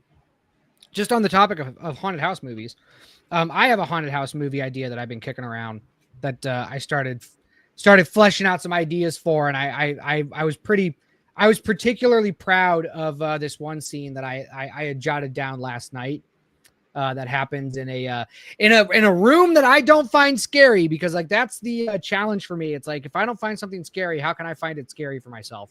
I don't find clowns scary. So like I try to scare myself with clowns and usually it doesn't work, but I wrote a scene for this haunted house movie and it deals with clowns. And so hopefully did you see Clown in a Cornfield? Not yet. That's the next one I gotta see. I haven't seen it yet. I think I have a free Cinemark ticket, so I'll probably use that for Clown in a Cornfield, but because I gotta catch up. Because I don't think there's anything this week. My channel is in the tank. For YouTube. I didn't even bother seeing that Weekend one because like I've heard it is awful. Like it had like 1% on Rotten Tomatoes. Weekend? Yeah, his movie. Oh yeah, I had no interest in that. That looked dumb as hell. Me either. Those Me either. trailers... But it's still horror, so I'm like, all right, I'll go see it. But then I started hearing like people being like, dude, it's like, and I'm like, okay, I'm not even gonna bother. The trailers it looks like such a pretentious piece of shit. Like that's what what everybody is saying about it. And I'm just like, I don't give enough of a shit about The Weekend. Nope. And B, if your trailer makes your movie look like self-indulgent, pretentious shit, it's up to 15%. 15% on Rotten Tomatoes.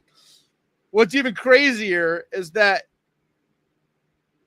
it has got a 67% for the fan one. And it's like, you know that the only people that went to see that are like big fans of The Weekend. Yeah. And only 67% of that were good reviews. Yeah. So like that shows you how bad it is. Jack says, I also don't find clowns scary at all. Clown in a Cornfield, still haven't seen it, but I don't know. Most likely not for me. Yeah, but I don't think there's nothing scary about that movie. I don't think it's not even meant to be. That Friendo the clown, like I don't think he's supposed to be scary. Like Art the clown is supposed to be a scary clown. I don't think Friendo is supposed to be a scary clown. If you want a scary clown movie, Jack, watch Clown. But I'll give you the Clown. What I mean, because there's a few movies called Clown, but you want to watch. Produced by Eli Roth. You want to watch Clown, the 2014 Clown is what you want to watch by John That final Watt. act, dude. That final act, man. That movie goes fucking hard. You want to watch that. Actually, you know what? We got time. That's such a good movie. We got time. But play the trailer. Yeah, I'm just gonna play the trailer because we have time. Dude, I love Clown. This movie is so good. It does so much more with that concept than you would ever guess it would. Yeah. And and they go for it, which is like props.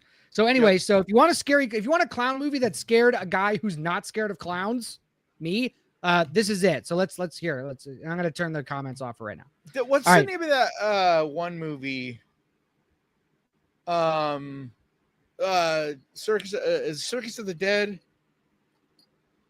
Like that one's not scary, but it definitely makes you uncomfortable as fuck. Yeah. Like, have you seen that one? With I don't think so. With what's his name? What's the name of the head clown? It's some with a P. Pickles? No.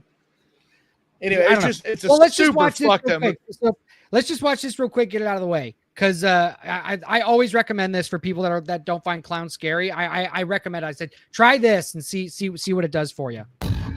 I don't think the trailer makes it as scary as it is. He's gonna miss the clown. There was a little bit of a goof up. There's no clown coming. Who double books a clown? I thought you had a backup. Everything's gonna be fine. Perfect. Mr. Clown. Dad, hurry! I'm gonna be late. Because it's just a lot darker than you even can tell from the trailer. Suffocate. Like the trailer makes it almost seem a little silly. Daddy. Jack, sweetie, let's get you to bed. That's not Daddy. I can feel myself changing.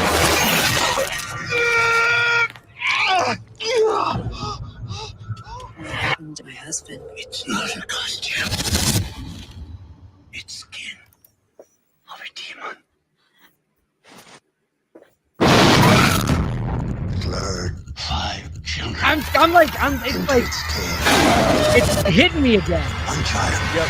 Because like all of this part of the movie is so good. And this actor, I forget his name off the top of my head. He just doesn't. Yeah, and like once he goes full on fucking demon, dude. No matter what I say, don't let me out.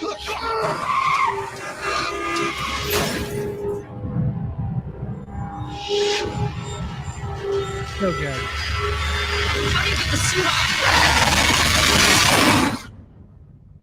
You can. Yeah, it's one of those. It's a real shame that it didn't get more attention, but at the same time, you're not gonna make a sequel of it. So it's like, What are you doing down there, Daddy? Come downstairs. I want to see my #1 birthday boy.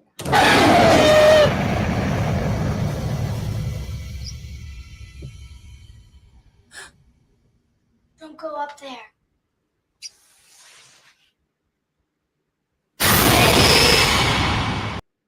Yeah. the movie is so good. I know that was a long trailer, but it's like, and yes, everybody's saying the trailer doesn't do it justice. You're right. It doesn't. It just but doesn't. But it's part of when it was made. Like that Right. era was like the worst era ever for trailers. Like the trailers Yeah. were fucking awful in that era. Yeah. Like anyway. everything was like that garish, quick cut bullshit. Like Yeah.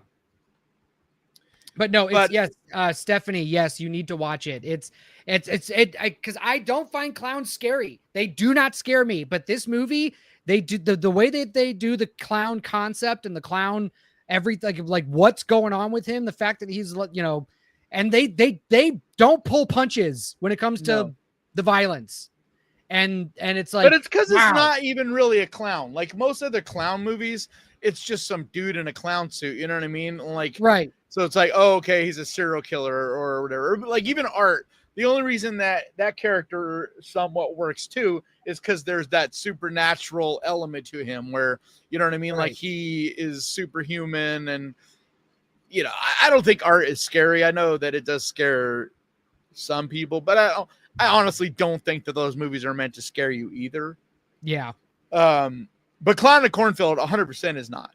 It's like it's a horror comedy, but it doesn't feel like you're watching a comedy though either. But it's kind of got like kind of a light tone, a little bit of a light tone to it, so where it doesn't feel like you're not supposed to take it super serious. It's kind of got that teen slasher vibe, like where it's just like a kind of lighthearted kind of thing. I don't know. I thought so. The one part in the trailer Cool is it takes a twist, and it is different than you think it is. It's not exactly what it seems like it's going to be on the surface, and that's why it's worth seeing, in my opinion.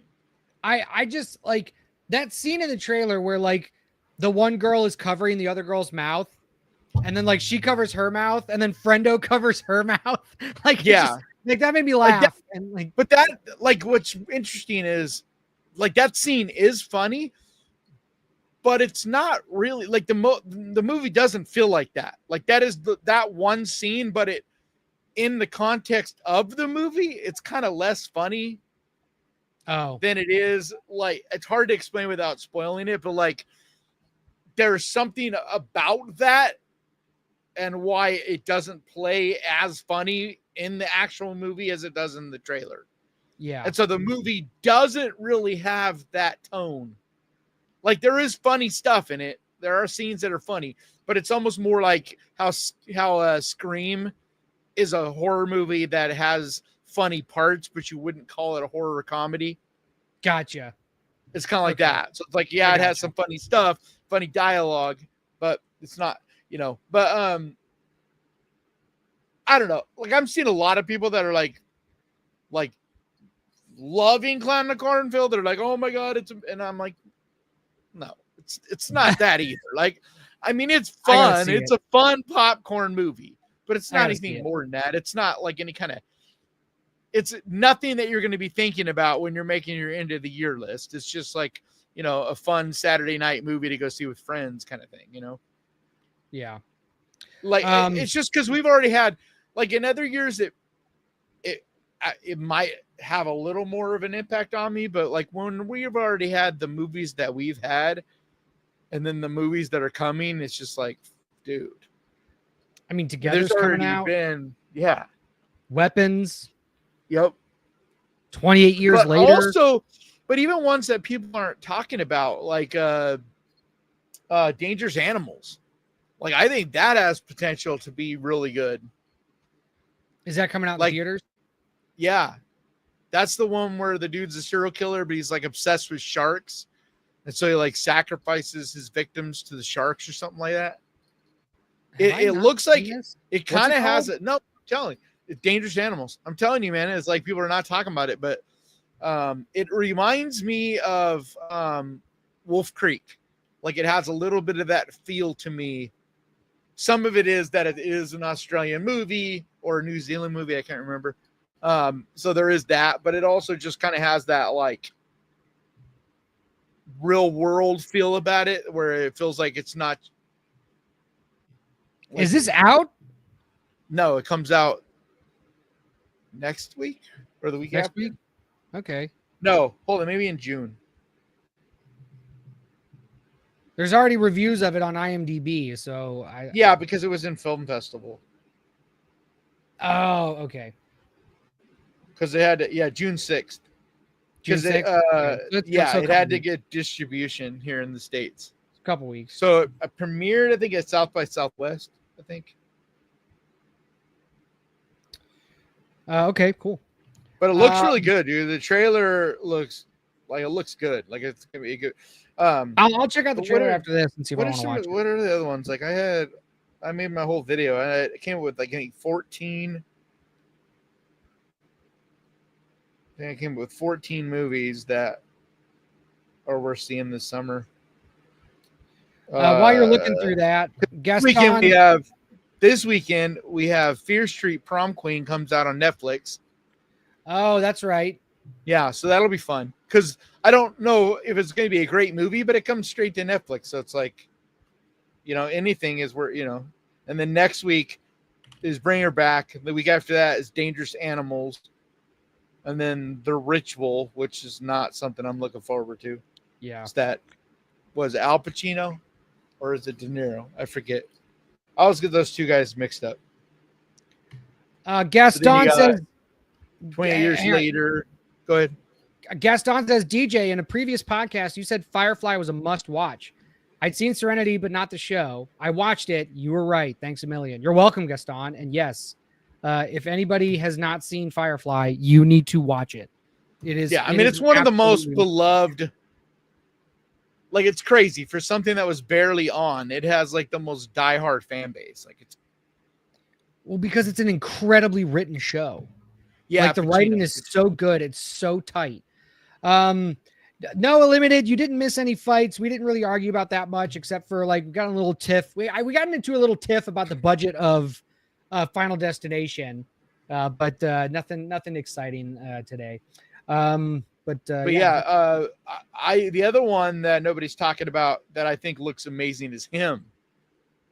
Have you seen the trailer for that yes, yet? I have seen it. Yes, dude. That and especially as a good. big football fan, I'm like, fuck, dude. Like, actually make a good horror movie, a sports horror movie, like that's crazy. Jade asks, have we watched Sinners yet? Yes, we watched it. We talked about it a couple podcasts ago. Yeah, I've seen it 3 times.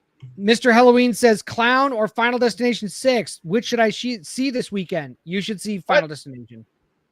Are you talking about Clown in a Cornfield? I think that's what he's talking about. Yeah, I mean, definitely go see Final Destination. They're both the same kind of movie in a lot of ways. Like, they both kind of have the same tone in a way. And so, like, if you just want to go see a fun popcorn movie, Final Destination, it's the one that's like Clown in a Cornfield is one of those that's perfect to watch on Shudder. Like, it's just perfect for that. Like, you're gonna have fun with it, but it'll play great in your house too. Whereas Final Destination, there's something extra about seeing that on the big screen with the fucking crazy shit that, building falling and all that, you know what I mean? Like, there's extra of that. Dude, the thing that's interesting about the thing that's interesting, I just want to because the chat's talking about Him. The thing that's interesting is that, and Jack says it, sports horror flicks seems like a weird concept, but it's interesting. There's not a lot of them. Well, and especially the angle that this one seems to go with the Right. whole psychological element because of CTE and stuff. So being able to explore a sports horror movie, like, I think that's super interesting. And, I think that's an or I shouldn't say untouched, but it's very rare that we get a sports horror. Like, what's the last sports horror movie you remember? I mean, I think it's pretty much untouched because, like, especially this angle of it. I would have to the only stuff I could think of is like The Fan or things that are more to do with like being a swim fan or being obsessed with like an athlete. And so it comes from like obsession or, you know what I mean? But like, yeah. But like, this looks like they're almost going with the PTSD from war. What's that movie? Jacob's Ladder. Like, almost going to Jacob's Ladder route, and like that's such a interesting direction that I never thought about, but that could be so good. Like, if it's done right. Because it's one of those where it looks like it could be like shit that's in his head versus the shit that's actually happening.